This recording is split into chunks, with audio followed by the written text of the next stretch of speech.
This is reposted. Oh, how I love when Uncle Kirk sent us our quotes. I just love it so much. Thank you, Kirk, for being our number one listener. If you ever take my seat, I'm going to be ticked off. All right. He sent us this quote today from the one and only Bruce Barton. If you can give your son or daughter only one gift, let it be enthusiasm.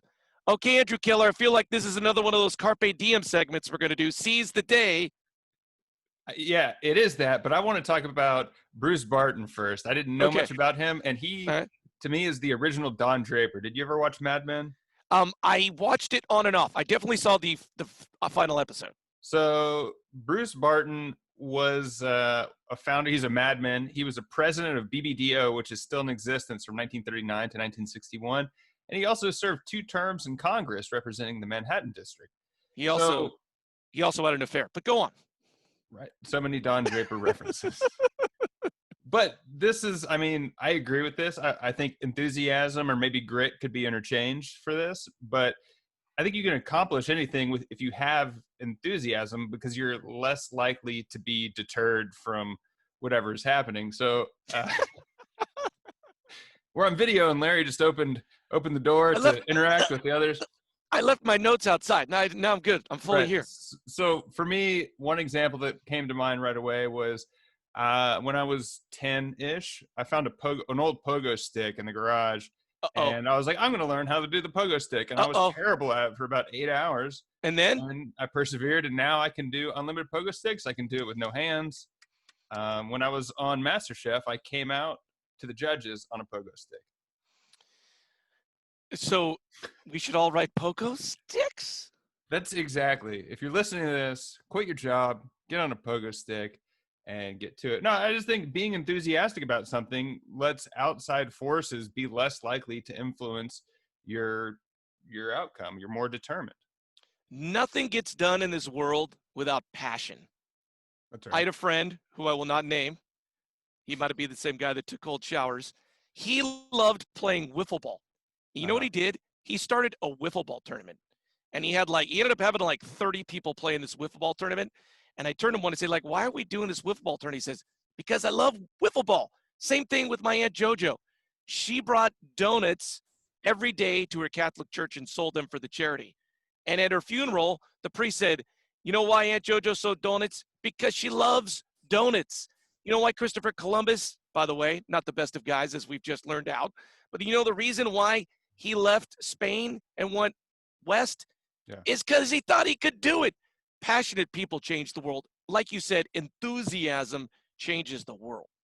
I think I know the answer to this, but what are you enthusiastic about? How are you changing the world? I love asking questions. I think that's my main thing. Like if I could impart that to anybody, it would be to change questions. But kind of back to this quote, Andrew, like, you know, this is like sunshine and rainbows a little bit. Like in theory, this is a great idea, that passing on enthusiasm to kids. However, when you work 8 hours, your feet hurt, you got a headache, you got to cook dinner, you got to enthusiasm kind of goes out the window when life gets in the way. Does it though? I'm not sure it does. Yes. I disagree with that. When I was working my full-time job, I was doing renovations on my apartment, and I'd be exhausted, and I would come home and I would paint till midnight because I was enthusiastic about it. I think you're right. There is some point where your enthusiasm can't overcome the trappings of life, but you're a lot more likely to because it's something you want to do, I think. Yeah. Well, I just in a perfect world, yes, we pass on enthusiasm. You know how we pass on enthusiasm? It's modeled. Like your kids see you being enthusiastic from things.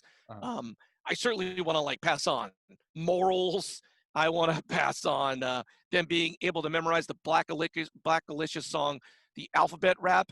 I want to pass on a lot of things in my mind, but hopefully, theoretically, my enthusiasm from life will be what my kids remember. I don't know. I think you're one of the most enthusiastic people I know. You're overflowing with it. But what you're passionate about, I think, or you're enthusiastic about is community.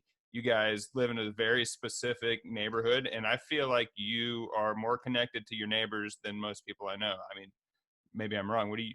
You know, it's funny you say that. I love that you said that. But I think the reverse of that could be true. Like my daughter always says she wants to move to the suburbs and not be an urban area and not sit on her stoop and not to get to know her neighbors, because to live like this is it's taxing. So I think she's getting the exact opposite of it.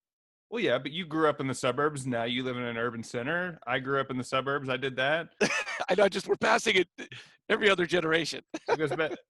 Yeah. So just pass it along. Or if you don't have kids, you can pass it along to yourself, right? Yeah, exactly. Be more enthusiastic. Start the weekend, start the day, be enthusiastic. I would like to challenge people to be enthusiastic about sending an idea you'd like us to further explore. You can find us at Reposted Podcast on Facebook, Twitter, Instagram, and now TikTok. Woo! I'm Andrew Keller for Enough Already, Larry Olson, saying thanks for stopping by.